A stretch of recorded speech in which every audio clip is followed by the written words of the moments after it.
మరోవైపు కేంద్ర మంత్రి బండి సంజయ్కి కేటీఆర్ కౌంటర్ ఇచ్చారు. కేంద్ర హోంశాఖ సహాయ మంత్రిగా ఉండి కూడా సుప్రీం తీర్పుపై అభ్యంతరాలు వ్యక్తం చేస్తున్నారని ప్రశ్నించారు. ఇది మీ స్థానానికి తగినది కాదంటూ సూచించారు.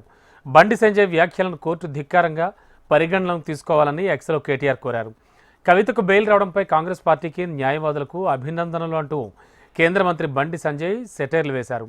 మీ అలుపెరిగిన ప్రయత్నాలు చివరకు ఫలించాయంటూ బీఆర్ఎస్ను ఉద్దేశిస్తూ ట్వీట్ చేశారు. దీంతో బండి వ్యాఖ్యలపై అభ్యంతరంతో ట్వీట్ చేశారు కేటీఆర్.